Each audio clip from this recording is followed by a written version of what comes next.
Preview.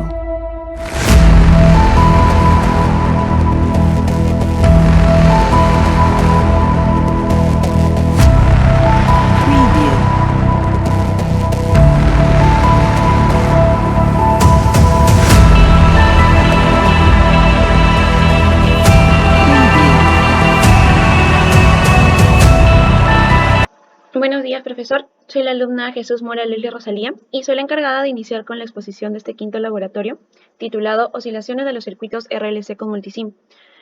El grupo está conformado por los siguientes integrantes: Chipana Yactas Milagros, Julka Chupa Javier Michael y Varas Toribio Hershey Osama. Nuestro documento está compuesto por las siguientes secciones y daré inicio con una pequeña introducción de nuestro trabajo. Bueno, en el presente informe, como ya había mencionado, nosotros nos hemos enfocado en el programa de simulación multisim, en el que haremos un armado de circuitos RLC para poder observar sus oscilaciones producidas, además del cálculo de su estado de movimiento. Y para poder lograr esto, haremos uso de los datos brindados en el laboratorio, además de las herramientas del simulador, como son la resistencia, inductancia, capacitancia y del osciloscopio. Bueno, la sección de fundamento teórico nos habla sobre los circuitos RLC, además de su respuesta natural y la demostración matemática de esta haciendo uso de la segunda ley de Kirchhoff. Operando y deduciendo las fórmulas se obtiene finalmente las siguientes clasificaciones, que vendrían a ser los estados de movimiento, donde resulta que si la resistencia es mayor, significa que está el circuito en un estado sobreamortiguado; si es igual, es críticamente amortiguado; y si es menor, es subamortiguado. Bueno, con estas premisas, lo que podemos observar a continuación sería una gráfica de las formas que por lo general adoptan estos movimientos, como podemos observar el movimiento sobreamortiguado, el críticamente amortiguado y el subamortiguado.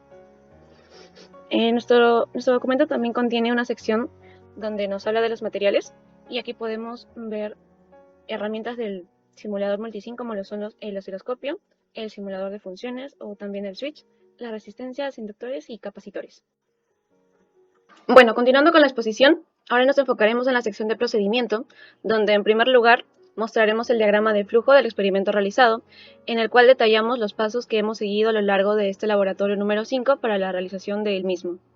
En primer lugar, armamos los circuitos en el programa multisim, circuitos que nos son pedidos como en la figura 2, y utilizamos la herramienta osciloscopio para visualizar las señales periódicas que se nos muestran. Registraremos los valores obtenidos de los voltajes máximos y realizaremos el cálculo de la frecuencia amortiguada, analizando posteriormente el resultado y comparando. Entonces, continuaremos con el desarrollo del procedimiento del laboratorio número 5. Como primera instancia, se nos pide diagramar el circuito RLC mostrado en la figura número 1. Y aquí, en el programa multisim, podemos ver el circuito ya armado. En el siguiente punto, lo que se nos pide es encontrar el valor del operador de comparación, mostrado en esta ecuación. Y tenemos que hacer uso de los valores que se nos muestran en el circuito anterior. Además de también determinar en qué caso se encuentra el circuito, ya sea subamortiguado, subamortiguado o críticamente amortiguado.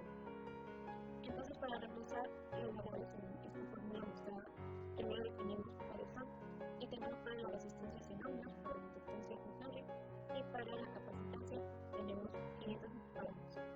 Luego de reemplazar los valores, verificamos que el operador que se nos pide hallar es un mayor que, lo que nos determina que el circuito RLC es sobreamortiguado.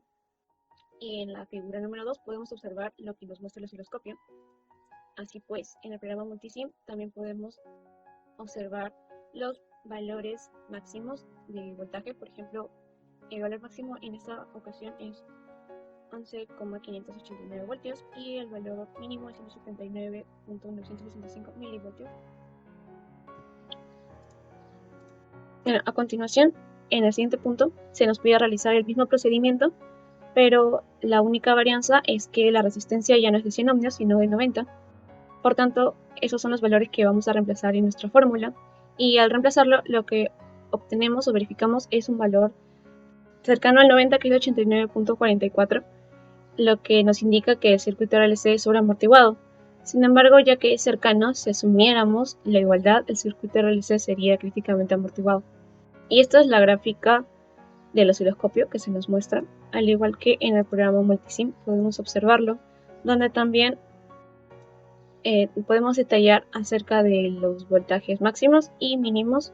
Como última instancia, el último punto nos brindan unos valores distintos en la resistencia y en la capacitancia, donde los valores terminan siendo para la resistencia 65 ohmios y para la capacitancia 100 microfaradios. Y reemplazando de nuevo en la fórmula brindada, verificamos que resulta ser el operador menor que, y eso nos indica que el circuito RLC es subamortiguado.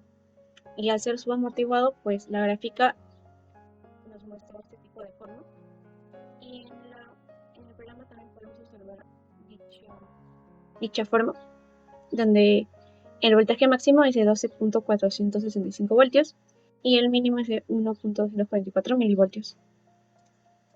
Y eso sería todo por mi parte. Mi compañero continuará con la siguiente explicación. Buenos días, profesor. Soy el alumno Mario Toribio García Salazar y continuaré con la explicación. En el punto 2 nos piden diagramar el circuito mostrado, el cual ya lo tenemos en el multisim. En el 2.1 nos piden saber cuál es el operador de comparación usando los valores que se muestran en el circuito y también saber en qué caso se encuentra, si es subamortiguado, sobreamortiguado o críticamente amortiguado. Procedemos a reemplazar los valores de resistencia, inductancia y capacitancia y podemos verificar que el operador de comparación es el igual. Entonces el circuito es críticamente amortiguado. Los valores de máximo y mínimo voltaje lo vamos a apreciar en el multisim. El mínimo voltaje es 12 picovoltios y el máximo es 11.993 voltios. En el 2.2 vamos a repetir el mismo proceso, pero con una resistencia de 89.44 ohmios y una capacitancia de 500 microfaradios. Reemplazamos nuevamente los valores y obtenemos que el operador de comparación es el igual. Entonces se puede decir que el circuito es críticamente amortiguado. Los valores de máximo y mínimo voltaje lo vamos a ver en el multisim, donde el mínimo voltaje es 12 picovoltios y el máximo es 12 voltios. En el punto 3 vamos a diagramar este circuito, el cual ya lo tenemos acá. En el punto 3.1 tenemos que volver a hallar el operador de comparación para los nuevos valores de este circuito y reemplazando obtenemos, se puede verificar que la resistencia va a ser en este caso menor que 2 veces la raíz cuadrada de la inductancia entre la capacitancia. Entonces podemos decir que el circuito es subamortiguado. Siguiendo estas indicaciones, vamos a registrar el voltaje máximo y mínimo, lo cual lo podemos ver en el multisim, donde el voltaje máximo es 12 voltios y el mínimo es de menos 10.212 voltios. Acá está registrado. Nos dicen que el periodo 2 menos el periodo 1 nos va a dar el periodo amortiguado y a partir de este valor vamos a obtener la frecuencia amortiguada. Bien, primero hallaremos el periodo amortiguado. De la gráfica tenemos que el periodo 1 es 299.175 milisegundos y el periodo 2 es 305.516 milisegundos. Entonces tenemos que el periodo amortiguado es 6.341 milisegundos. Reemplazando vamos a obtener que la frecuencia amortiguada es 990.882 radianes por segundo. Ahora nos piden compararla con la frecuencia amortiguada que va a resultar de esta expresión. Haciendo los cálculos obtenemos que esta frecuencia amortiguada es 998.749 radianes por segundo. Comparando ambas frecuencias amortiguadas obtenidas anteriormente, notamos que son muy cercanas, sin embargo tienen un margen de error, ya que uno sería un valor teórico y el otro un valor experimental. También nos piden que calculemos la relación de amplitudes. Del gráfico anterior vamos a obtener que la amplitud 1 es 6.379 voltios y la amplitud 2 es 8.759 voltios. Por lo tanto, la relación entre estas amplitudes es de 0.7282. Eso también se puede verificar empleando la siguiente ecuación, la cual nos va a dar el valor que habíamos obtenido. Hola, buenos días. Soy la alumna Chipanayatas Milagros y para continuar con la explicación veamos la pregunta 3.2 y esta nos dice que realicemos los mismos procedimientos que en 3.1 para los distintos valores de resistencia. Estos valores son de 200 ohmios, 300 ohmios y 400 ohmios. Voy a explicar para la resistencia igual a 200 ohmios. Como se puede ver, se ha realizado el siguiente circuito en el que aparte de la resistencia se encuentra una fuente de 12 voltios, una inductancia de 1 henry y una capacitancia de 1 microfaradio. En la capacitancia se ha conectado lo que es un osciloscopio en el cual se va a ver su gráfica después de esta explicación, ya que se necesita primero recordar acerca de lo que ya se mencionó al inicio del video y es respecto a la relación que se tiene del omega con el alfa, ya que nosotros necesitamos saber cuál es la comparación que se tiene del alfa al cuadrado y el omega al cuadrado para saber en qué caso se encuentra el circuito, si es sobre amortiguado, si es subamortiguado o críticamente amortiguado.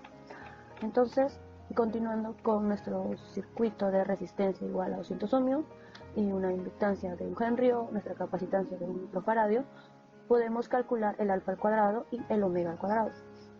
Entonces, con estos valores hacemos la comparación, así que tenemos que alfa al cuadrado es menor que omega al cuadrado. Se concluye que el movimiento es subamortiguado. Terminando con esto, podemos simular el circuito en el multisim. Al ejecutar el osciloscopio, tenemos la siguiente función de onda. De la misma manera se hará para la resistencia igual a 300 ohmios y también para la resistencia de 400 ohmios. Vayamos ahora a la pregunta número 4, en el que la guía nos da el siguiente ejemplo, en el que se muestra un circuito con una resistencia, una capacitancia y una inductancia.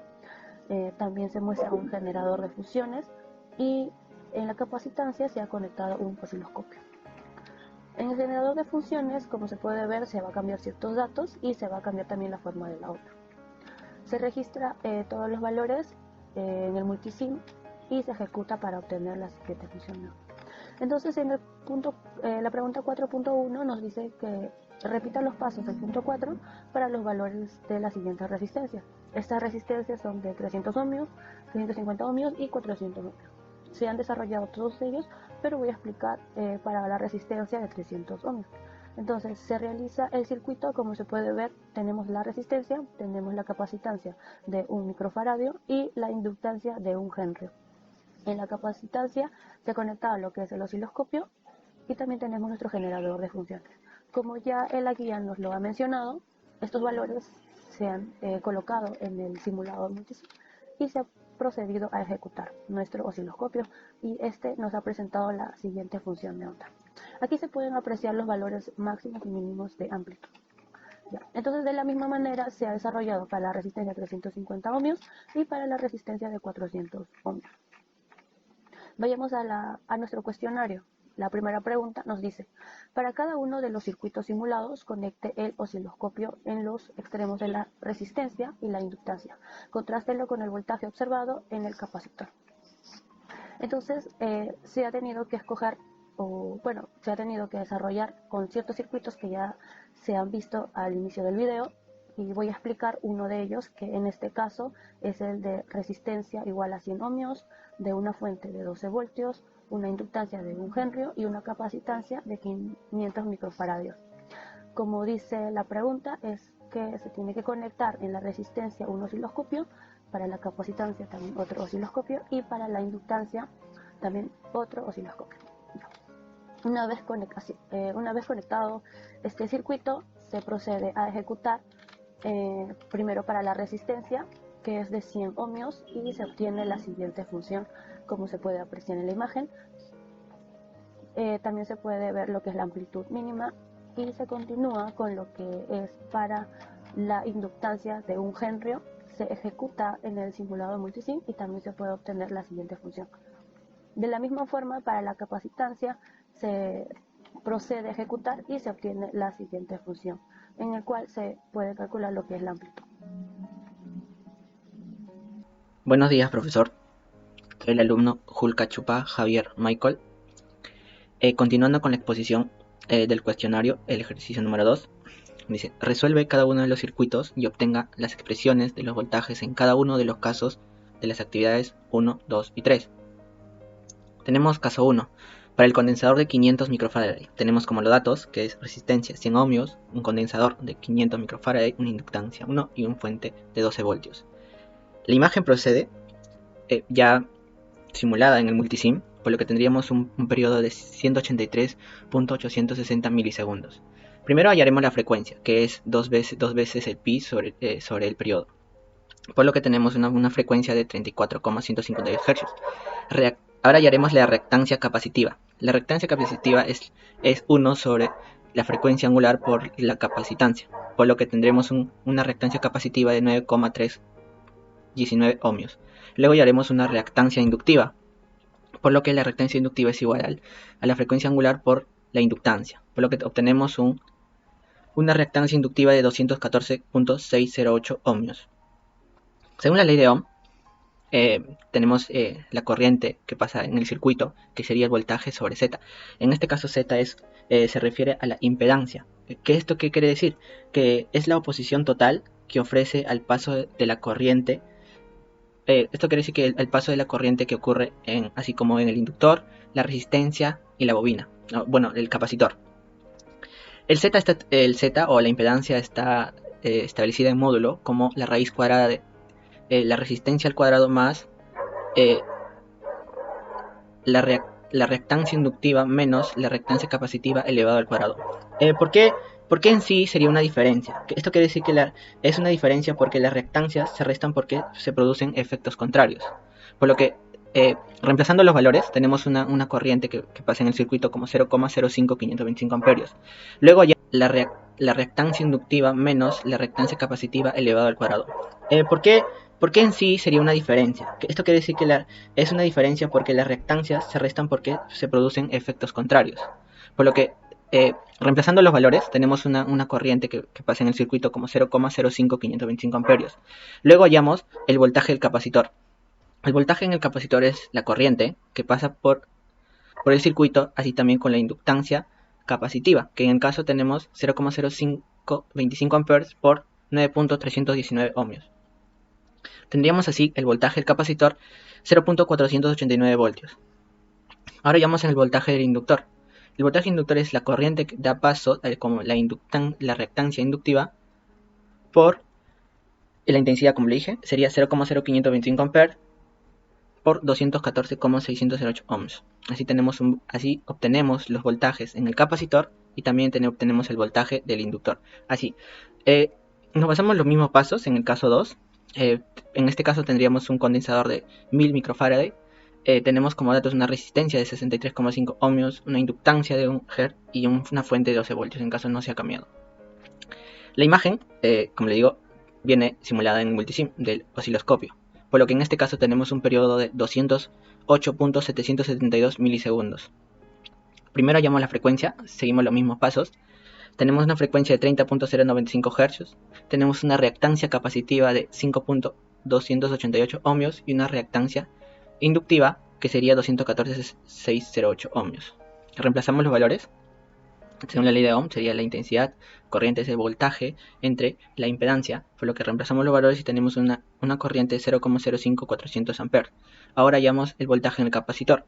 En este caso obtenemos 0.22897 voltios y tenemos el voltaje del inductor también 11,760 voltios. Tenemos para el caso 3. Tenemos para el condensador de 1 microfarad. Tenemos como datos resistencia 300 ohm, un condensador de 1 microfarad, una inductancia de 1 y una fuente de 12 voltios. Simulamos y en este caso tendríamos un periodo de 6,316 milisegundos. Hallamos la frecuencia, que sería 994,806 Hz. Hallamos la reactancia capacitiva, que es 159.985 ohmios, y la reactancia inductiva de 6250.565 ohmios. Hallamos la intensidad de corriente, que sería 0.00196 amperes. Reemplazamos la inductancia capacitiva por la intensidad de corriente, ahí obtenemos el voltaje en el capacitor, por lo que sería 0,31357 voltios, así también el voltaje del inductor, que sería 12,2511 voltios. Ahora vamos en el punto 3.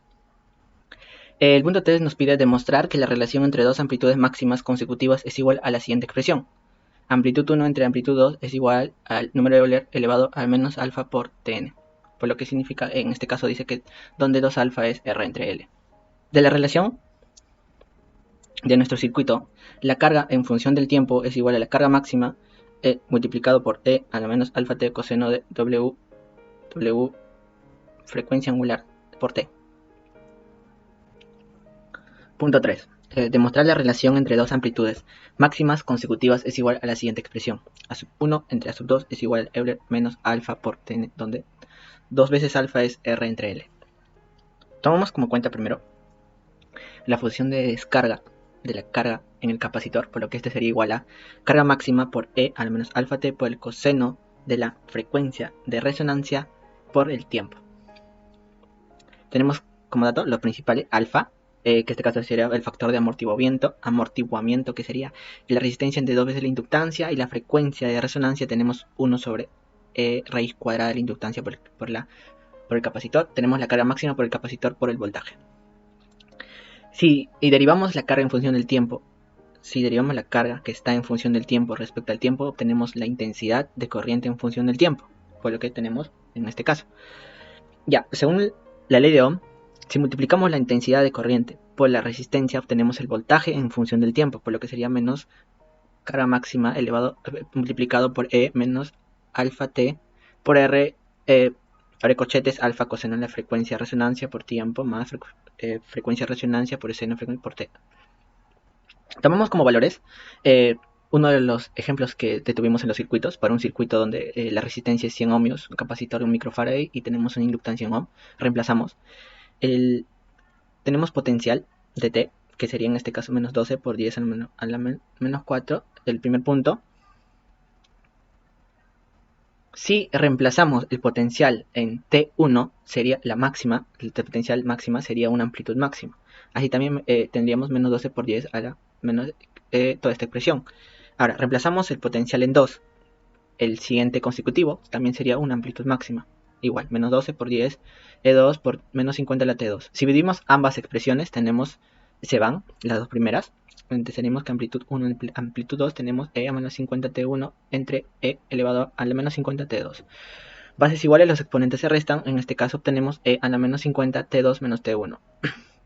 Ahora la diferencia de tiempos de esas dos amplitudes sería caso Tn, y además el alfa sería 50, por lo que tomamos como base una resistencia de 100 y una inductancia de 1 ohmio. Tenemos alfa. En este caso estaríamos demostrando como un ejemplo previo el caso que nos pide. La amplitud 1 entre amplitud 2 es igual a Euler menos alfa por Tn. Como Tn nos basamos que es la diferencia de tiempos. A continuación se mirará algunas conclusiones y recomendaciones. Tenemos como primera conclusión que los circuitos que contienen elementos que almacenan energía, así como capacitores, inductores, se representan con ecuaciones diferenciales en lugar de ecuaciones algebraicas, por lo que el análisis de estos circuitos requiere la solución de ecuaciones diferenciales. También, en este laboratorio se han simulado circuitos de segundo orden, que son aquellos que se representan mediante una ecuación diferencial del segundo orden que se brinda en el ejemplo. También, los circuitos de segundo orden se caracterizan en tres diferentes casos. Uno es sobreamortiguado, críticamente amortiguado o subamortiguado. Un circuito de segundo orden está sobreamortiguado cuando las soluciones de la ecuación cuadrática son reales o distintas, o también así de una manera equivalente donde alfa al cuadrado es mayor que w al cuadrado. Por lo que alfa representa el factor de amortiguamiento y W representa la frecuencia de la resonancia. Un circuito de segundo orden está críticamente amortiguado cuando las soluciones son reales o iguales, o de manera equivalente donde alfa al cuadrado es igual a W al cuadrado. Un circuito de segundo orden está subamortiguado cuando las soluciones de la ecuación cuadrática son complejas y conjugadas, y de manera equivalente alfa al cuadrado es menor que W al cuadrado. También, de acuerdo con lo observado en el osciloscopio de multisim, se puede concluir que la resistencia del circuito juega un papel fundamental a la hora de regular las oscilaciones del sistema. También se puede comprobar ciertos conceptos establecidos en el manual, y expuestos en aquello, lo que se puso en práctica mediante los simuladores en Multisim, y visualmente se obtuvo algunas respuestas en el simulador del osciloscopio para cada caso propuesto. Y también con los valores dados de la resistencia se comprobó que mayor sea esta, la amplitud y la frecuencia de las oscilaciones se reduce. Y daremos a continuación algunas recomendaciones, ¿no? Uno sería colocar correctamente el switch en el circuito, ya que de este va a depender si el proceso será de respuesta natural o respuesta de tipo escalón. También en el multisim no olvidar pausar la simulación para poder hacer algunos cambios o reajustes de datos en los circuitos. Y también colocar correctamente los dispositivos del circuito eléctrico, asegurándose que al inicio la fuente de voltaje esté desconectada. Y por último, más importante, no olvidar hacer la conexión a tierra para que de esta manera el circuito pueda ser simulado correctamente. Y a continuación se le brinda algunas referencias bibliográficas de las que se puede obtener ciertas teorías. Y esto sería todo. Muchas gracias a todos, compañeros y profesor, y que tengan un buen día.